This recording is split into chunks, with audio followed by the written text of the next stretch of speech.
Olá, amigos e amigas do canal A Controvérsias. Eu sou José Adalberto, seu historiador e amigo, sempre trazendo assuntos relevantes para a nossa vida.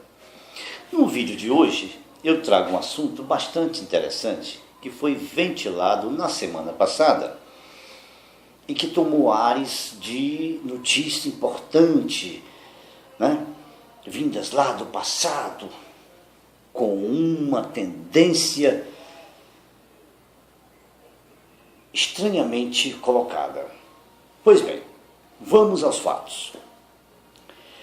Quando se é publicado um documento, ele é baseado geralmente em fatos históricos, em acontecimentos reais, e que nós temos a comprovação da historicidade da coisa, porque foram assuntos realmente reais, que realmente aconteceram, ou então estão publicados em livros da história do país ou do mundo.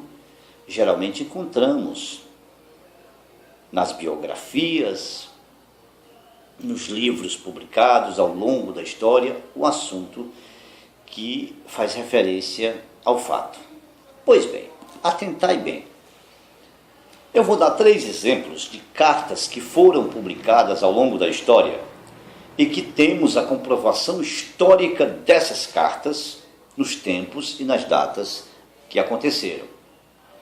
A primeira delas, que eu estou citando, é a carta endereçada pelo Papa Pio XII, então Papa Pio XII, Eugênio Pacelli, ao Adolf Hitler, onde ele fazia uma saudação ao nazismo, que ele havia patrocinado, o Vaticano havia patrocinado o partido nazista, quando Eugênio Pacelli era núncio apostólico na Alemanha, e quando Hitler ascendeu ao poder, ele fez essa saudação historicamente registrada, está publicada em livros e exposta no museu. Pois bem, a segunda carta é a carta de Pero Vaz de Caminha, que nada mais é do que a certidão de nascimento do nosso país. Pero Vaz dizia na carta o que via nas terras recém-descobertas, as belezas, os encantos, as maravilhas, e enviou para o rei de Portugal. Também publicada nos livros de história. Se nós abrirmos os livros de história, nós veremos na íntegra, a carta de Pero Vaz de Caminha, que é um documento oficial, escrito e documentado na história. A terceira carta, talvez a mais importante para o nosso país, e que hoje, 13 de maio, completa 130 anos. Foi em 13 de maio de 1888, a famosa Lei Áurea, a carta que alforriava todos os negros do país, assinada pela princesa Isabel, filha de Dom Pedro II. Carta também publicada na história brasileira. São documentos históricos, inquestionáveis, e que nós temos como referência.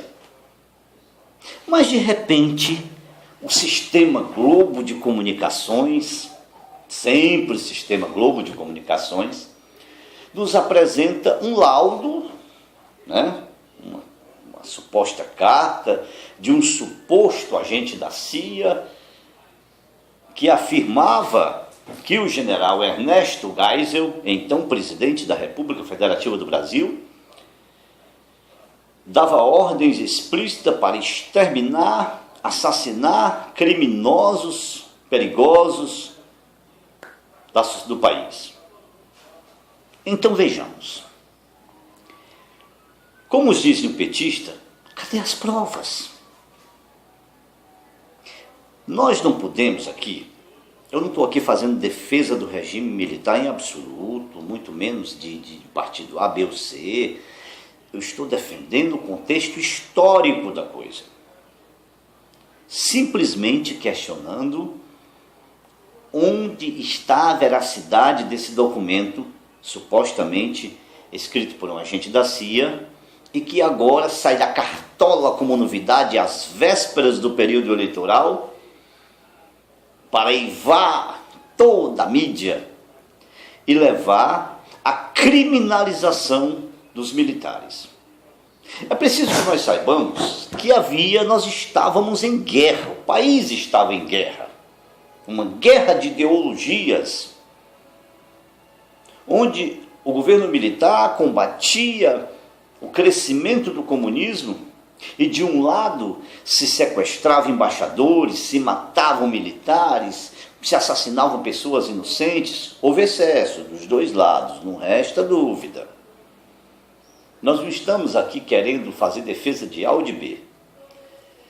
Mas vem a seguinte pergunta: e por que este documento não foi avaliado, exposto, documentado historicamente nos livros, ou investigado pela Comissão da Verdade, no período da presidente Dilma Rousseff, quando estabeleceu a Comissão da Verdade? Sabe por quê? Porque a Comissão da Verdade foi feita exclusivamente pelas vítimas mentirosas do passado. Aí eu cito o atual ministro Aloysio Nunes Ferreira, que foi motorista de Carlos Marighella, um criminoso que pretendia instaurar a ditadura comunista no país. Né? E tantos outros, José Serra, Fernando Henrique Cardoso, toda essa gente aí, Franklin Martins, que foi jornalista da Globo e ajudou a sequestrar o embaixador dos Estados Unidos, Fernando Gabeira, tantos outros. Essa guerra, ela estava acontecendo e havia contras e prós, versos e reversos. Mas agora, às vésperas do período eleitoral, quando se ventila a possibilidade de um militar estar em primeiro lugar nas pesquisas eleitorais, segundo essas pesquisas para lá de duvidosas, mas se ventila a possibilidade deste senhor estar em primeiro lugar nas pesquisas eleitorais, e isto parece assombrar as organizações Globos, que vêm ao longo do tempo recebendo benesses e benesses dos governos de plantão. É preciso que nós estejamos atentos, é preciso que o país não se deixe levar por as fake news, palavra bonita norte-americana, falsas notícias.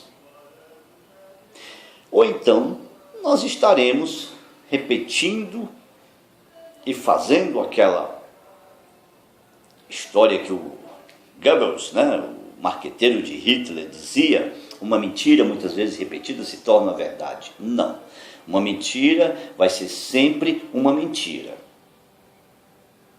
Discordo até de um outro provérbio popular que diz: a mentira tem pernas curtas. Errado, a mentira tem pernas longas. Quem tem pernas curtas é a verdade, que quando vem, destrói a mentira.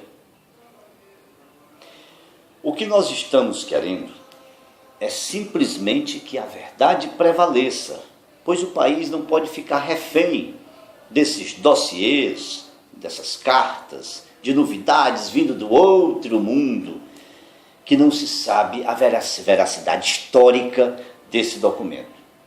Criminalizar os militares é como se você só ouvisse um lado. A lua, para ser boa, falta uma banda, já dizia um amigo meu. É preciso ver os dois lados. A Comissão da Verdade só ouviu o lado dos criminosos do lado A. Os criminosos do lado B não foram ouvidos. Nem o general Newton Cruz, nem generais aí que estão aí na reserva, essa coisa toda. Ninguém foi consultado.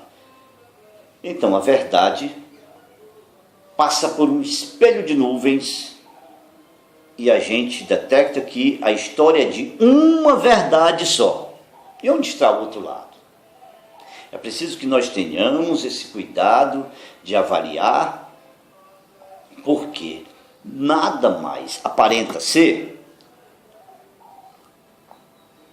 de que uma estratégia para se criminalizar, para crucificar pessoas que muitas vezes já não estão aqui mais para fazer a sua defesa.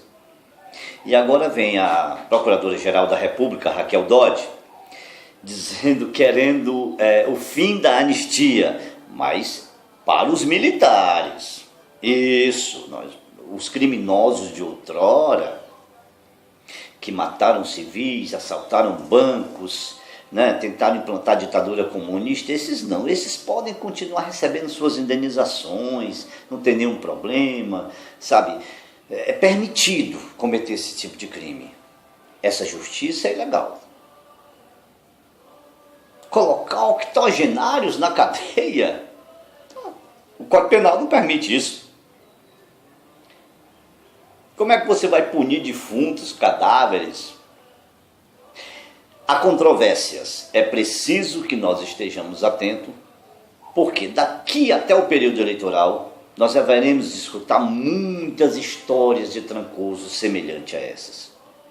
Repito, eu não estou aqui fazendo a defesa do general Ernesto Geisel, em absoluto, mas para se fazer uma denúncia, para se ter argumentos jurídicos, para se ter comprovação histórica, é preciso que se tenha provas. Aí sim, provas, para que se possa levar verdadeiramente a história real.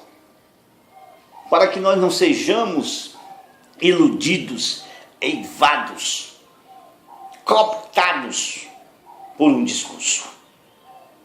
Eu não sei qual é a intenção das organizações Globo, sinceramente não sei. Até imagino a permanência no poder. Mesmo que em 1964, no Jornal do Brasil, salvo engano, o jornalista Roberto Marinho dava todo o apoio à então Revolução Militar da época. É preciso que nós estejamos de olhos abertos. O país não pode mergulhar nessa nuvem de dúvidas mais uma vez. É preciso que nós tenhamos convicção de que a história tem dois lados. A moeda tem duas faces. E nós temos que avaliá-las, as duas partes. É só um lembrete, é só aqui uma análise política da coisa, análise histórica, é o nosso papel. E que para que não haja dúvidas. Porque é muito fácil fazer uma denúncia, uma calúnia contra quem não mais está aqui para poder se defender. E hoje, dia 13 de maio, hoje que se completa 130 anos da Lei Áurea, a lei verdadeira, assinada, tem até a pena lá no Museu Histórico, nós possamos olhar para o Brasil com um olhar de seriedade, com um olhar de prudência, com um olhar verdadeiramente daquilo que é real. Um abraço a todos e a todas. Nos veremos no próximo vídeo, se Deus quiser.